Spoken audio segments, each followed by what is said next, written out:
next speaker is Sahana Cidambi. She is a PhD student at the University of Canterbury in New Zealand, studying Sanskrit mathematical astronomy under the supervision of Professor Clemency Montel. Sahana's research focuses on analyzing the mathematics of select chapters of the Grahalaghava of Daivajña, as well as comparing the commentarial styles and pedagogical methods of members of his professional lineage, Mallari and Vishwanatha, in their accompanying commentaries. Sahana Cidambi, you're warmly welcome. Thank you, Keshav. So, Sarvebhyo Namaha. Yeah, just wanted to clarify that Professor Kim Plofker is also my supervisor.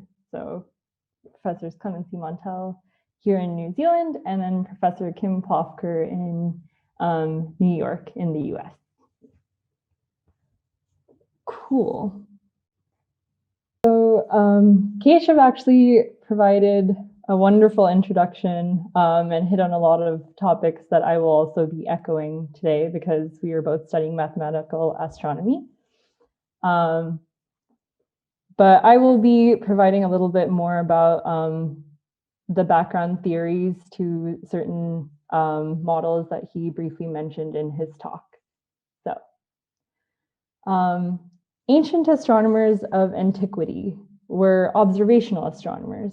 So they gazed at the night sky and they observed these moving bodies against the background of fixed stars, seemingly fixed stars.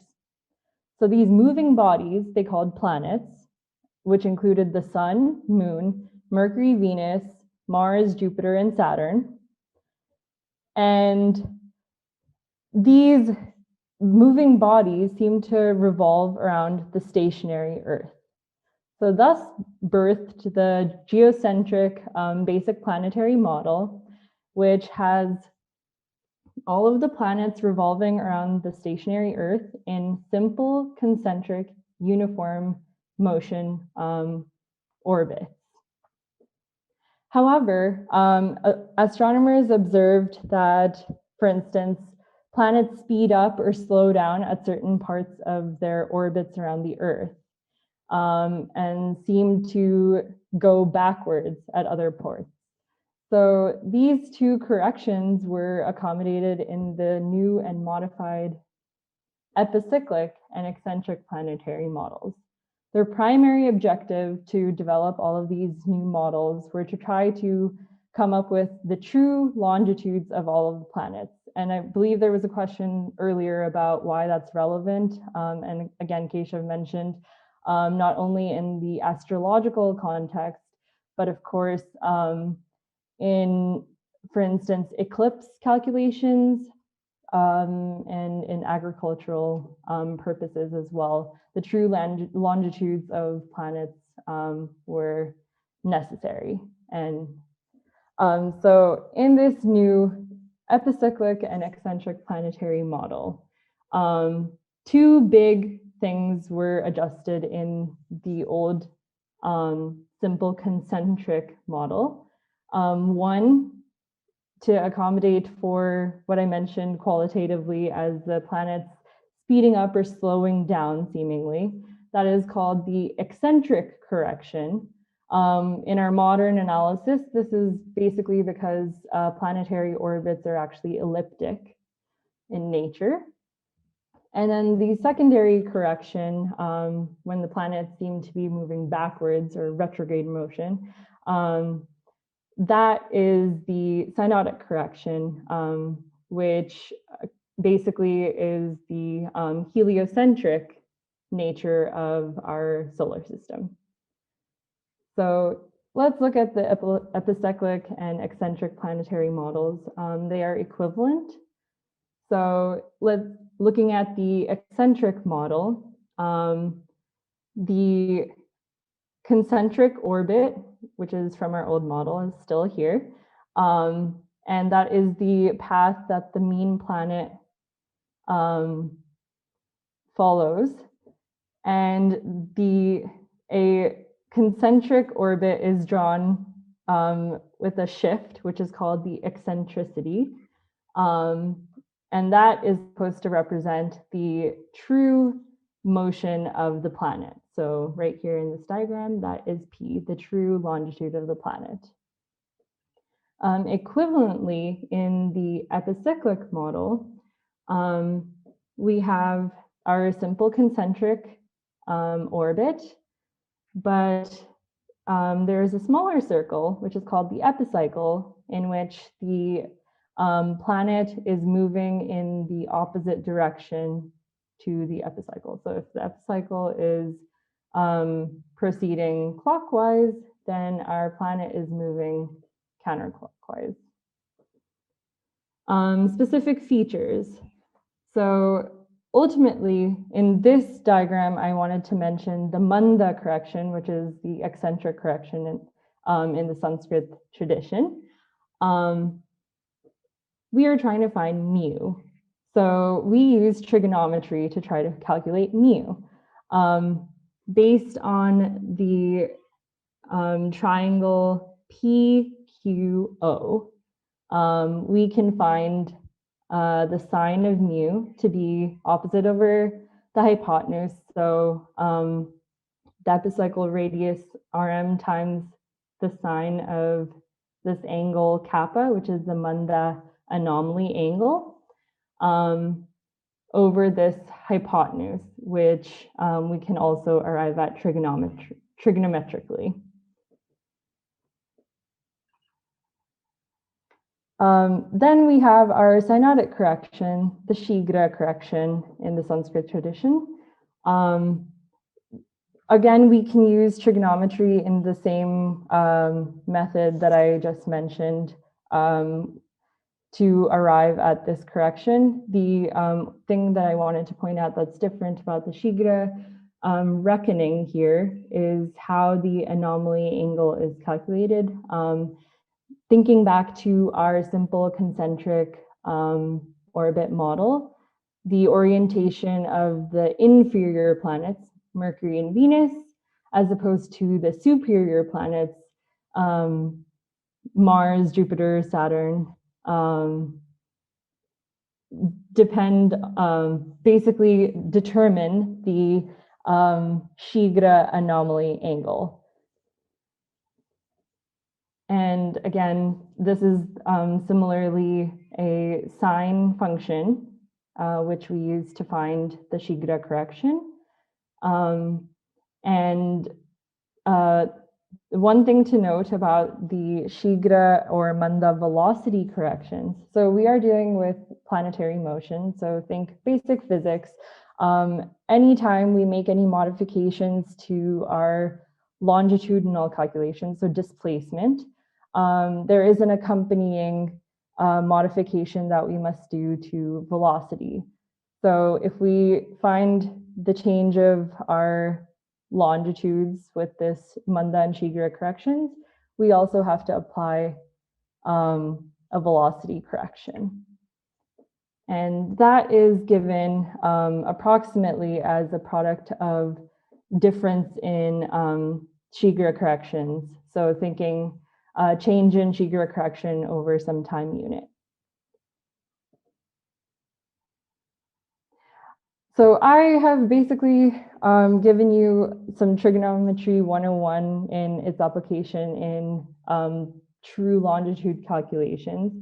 However, revolutionarily, in 1520, Ganesha Daivajña of Nandigram, India, composed his Grahalaghava, which is a Karana or astronomy abbreviated handbook treatise, which claims to reject trigonometry in its formulas. So instead of providing trig functions in calculations for the users to perform, instead, Ganesha provides algebraic formulas or linear interpolation methods to arrive at the same values. Looking specifically at the Sighra correction, Ganesha provides a versified table of what he calls Sighra numbers, Sighranka. So this is a very common feature of Sanskritam technical treatises to provide versified tables, because it is an oral tradition, of course, and for memorability, verse is much more optimal. This is actually an example from a manuscript we were looking at that has this beautiful tabulated form of the verse, but that's not actually all that common, because of course, if you're a scribe who is going through and poring over all of these commentaries and treatises, and you're copying and copying, you may or may not want to include the versified tables if you're getting a little bit tired, especially.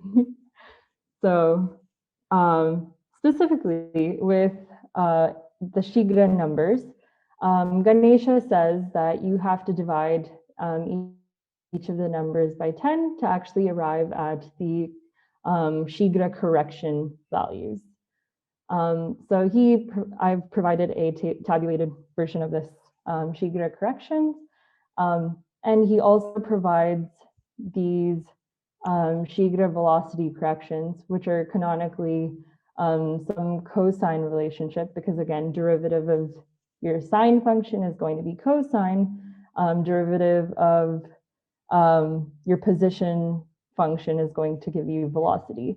So instead of providing cosine functions, like Bhaskara and other canonical astronomers did, Ganesha here presents these formulas that give consecutive Shigra number differences multiplied by a scale factor. So again, looking at the change of Shigra correction values as your velocity correction. And of course, he says that we will use linear interpolation to arrive at the intermediary values. So of course, my modern mathematical brain instinctively wants to compare to an analytic function. So I looked at Bhaskaracharya's Siddhanta Shiromani's formula of calculating the Shigra correction, which is that sine function that we looked at before. And so here in green, we have the analytic function of Bhaskaracharya's, and then we have Ganesha's linearly interpolated Shigra correction values. And we're looking at the Shigra correction values for a Shigra anomaly ranging from 0 to 180 degrees. As you can see, there are some differences which do arise from approximation techniques. Of course, parameter choice. Keshav briefly mentioned the period relations that they relied on and how each paksha or school of astronomy chose their parameters differently. Ganesha is relying on a mix of parameter values, and whereas Bhaskara relies on the Brahma paksha. So for instance, the epicycle radius, the small circle radius, choice is something that differs from astronomer to astronomer or paksha to paksha. Interestingly, Ganesha hones in on Mars and Venus, especially in this last interval, 15-degree interval from 165 degrees of anomaly to 180 degrees of anomaly, notices this huge jump in value. If we look at the tabulated values, 249 to 0 and 326 to 0, and includes an extra verse to try to reconcile what the Shigra correction values should be in that last interval, because linear interpolation may or may not provide good enough results. So he says in this verse that he you divide the anomaly angle by 15 and you get a remainder, basically mod 15. And you take the smaller of the quantities, whether it's the remainder or 15 minus the remainder, and then you divide it by 5 or 3 based on Mars or Venus to arrive at your Sighra-correction. So does this additional correction actually improve the approximation? That is an excellent question. Here we see in green again, the analytic function, Ganesha's original interpolation, which is in red, and then this additional correction in blue. So we do actually see that it is an improvement. Improvement here I'm using in comparison to an analytic function. And I would say that mathematical calculations do reliably provide. Sorry, this is let me backtrack a sec. So the question always arises, what are you comparing your values to arrive at a good enough value? What is your gold standard for comparison? In this case, I'm using the analytic function to be that gold standard.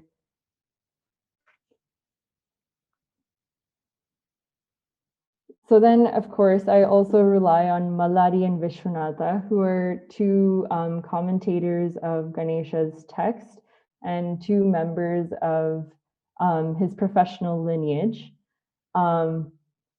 Their commentary styles are very different from one another. Mallari tends to go into a lot of foundational knowledge and comments a lot from Sahana Cidambi and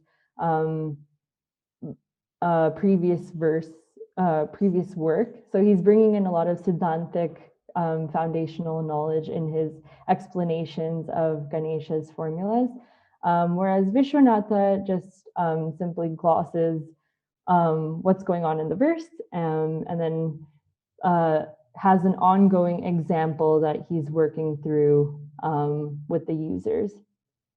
So for this specific verse, Mallari not only glosses over the terminology and goes into some astronomical background information, he actually provides two verses. One that's a interpolation technique, and the second one that actually provides his own values for this final interval. And he breaks it down into 3-degree increments. So I've, for visual help, Mallari's values are in black. So I'm not entirely sure that I would say that Mallari's values are perhaps a better approximation for especially Mars, as we can see Ganesha's additional verse calculations in blue more closely resemble the green analytic function values.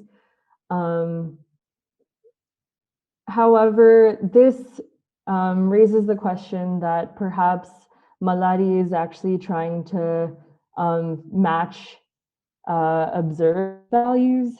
So the question of, again, what are you comparing your values to and what you deem most accurate depend on your gold standard. And again, an accompanying Sighra velocity correction, of course. So here, again, there's a scale factor multiple of the remaining. So the remainder is chosen because it's the amount in the interval to interpolate, and the scale factor multiple or a little bit added. So Mercury is included here, interestingly. Before we looked at how huge the difference was in the last interval of Sighra-correction values for Mars and Venus, Mercury's was also significant, but not as significant as Mars and Venus to deem getting its own additional Sighra-correction. And of course, here we see, we compare Ganesha's previous interpolation, which is in blue for the velocity correction, Bhaskara's green analytic function, and then in red, this additional velocity correction, which resembles a tangent line approximation to the analytic curve. So in conclusion, astronomers have canonically relied on trigonometry for their planetary calculation. Most noteworthily, Ganesha rejects this use of trig in his formula in presentation, but as far as we can tell his actual calculations, he is probably using trigonometry to arrive at these values that he is then giving in an algebraic form to users to operate on. And the method of presentation of these formulas are algebraic approximations to trig functions. And of course, to reconcile error, he provides additional formulas or hones in on one specific interval or some part of the computation that he deems the error to be too large. So again, one ongoing question that we're looking at is, what is his threshold for error? And commentators, of course, are also in their own right contributing to the tradition. So like Mallari did for verse 13, they do provide their own additional corrections to reconcile error or match their computations to observed values. And of course, reconciling error, why is that even important? Well, the Sanskrit astronomical tradition prides itself on accuracy, which is why astronomers, when coming up with their calculations or composing a treatise, opt into using parameters of one or more of the pakshas to try to get the most accurate longitudinal results. So thank you so much. Thank you, Sahana. This was indeed a very beautiful presentation, and in fact, it is very insightful for me, to say the least, and to getting to know about the Grahalaghava with special focus on Mallari and Vishwanatha. We can have a question and answer now. Any questions?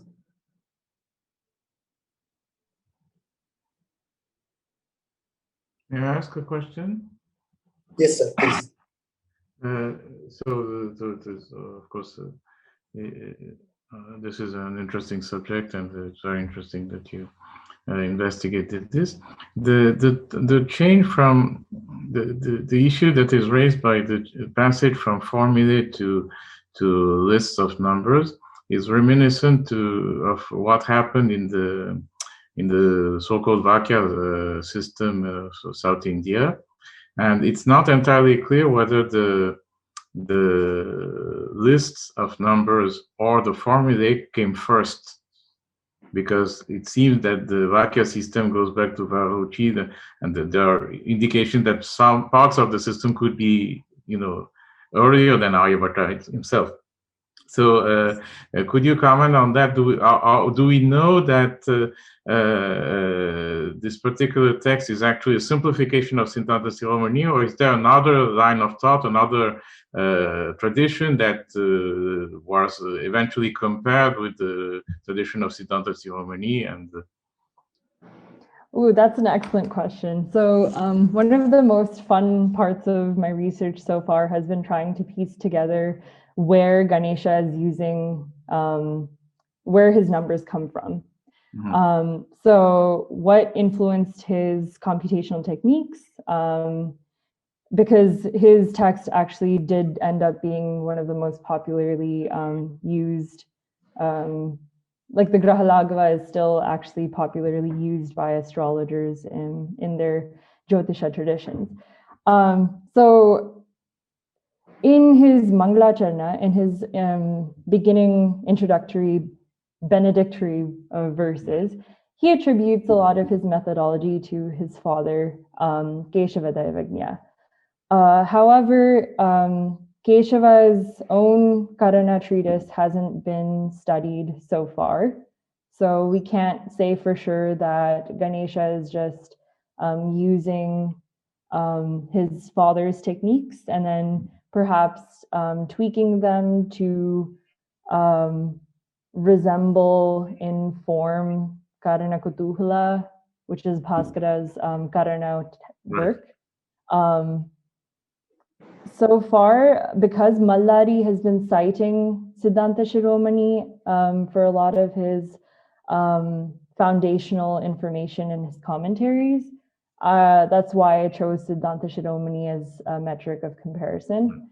And I found some of the formulas to be resembling the same manner of presentation of those of Karana Kutuhala. Karana Kutuhala was also an incredibly influential Karana at the time. So I would not put it past Ganesha to be influenced by both or a combination.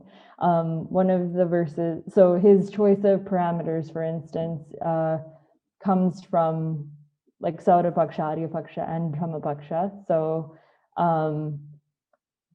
the fact that he would be using a wide variety of sources is not, that would be something that he would do. See, is it correct to say that he rejects trigonometry? He is, or is it just, he's converting trigonometry to algebraic kind of a thing? See, like, sine function, you would have heard about this, very great, excellent algebraic formula by Bhaskara 1, okay? Right? Mm-hmm. The Bhaskara 1, okay, has a very a fantastic approximate formula for the sine function. It's very good, actually. Mm-hmm. Ratio of two these things, you see. So he may be using something like that, I mean, you converting the, instead of trigonometry, he's using equivalent algebraic things which are good. Yes. Isn't it? Yeah. So thank you so much for making that point. I should have made that more clear. But in his own methodology, he's very well aware of the analytic trig functions. But the astronomer who's the user of the Grahalaghava does not need to refer back to their sine tables or do the actual trigonometric computations. They can just rely simply on his algebraic formulae. Right? Because in Bhaskara 1's sine approximation, you don't have to actually confer with a sine table chart. Yeah. You can just plug and chug the value of your angle to arrive at based on the algebra of the formula. Sahana, there are 3 questions in the chat box. I will just read them out to you. The one is from Deepak Kamble. He's asking whether Ganesha's linear model converted to BSP line curve, will it minimize deviation from Bhaskara's curve? So did you get that question? Ooh, that is not something that I have tried, but I am going to make a note to look at that. Okay. And the second question is from Professor Bhatnagar. He's asking whether this is a material a part of your degree program. Yes. So as part of my PhD thesis, I will have looked at the first 3 chapters of the Grahalaghava and accompanying commentarial sections from Mallari and Vishwanatha. So yep, this is very much my thesis. And the last question by somebody called Kay. So he's asking to check verse 14 in a slide. There Mars and Mercury had denominator 7, whereas Venus had 3. So was it a typo or is there any significance? Nope. So that actually is correct. So they had 7. Interestingly, in Mallari's commentary for that verse, he discusses where these coefficients come from. And in general, Mallari's commentary has been so helpful in trying to reconstruct where Ganesha is deriving his coefficients from. So here, essentially, you look at the difference in Shigra values between 165 and 180 degrees. So then you divide that by the by 15, because 165 and 180, and that factors into the choice of 3 or 7. So you approximate the difference, and then he arrived at the coefficient that best approximates that difference. Right. By the way, I have a question. I'll reserve it at the end. Any questions or comments? Well, maybe I just made one small comment. The interpolation, the rational interpolation formula for the sign in Bhaskara 1 was mentioned a moment ago. It's not well known, but it's also in chapter 14 of Brahmagupta's Brahmasura Sphurasitanda.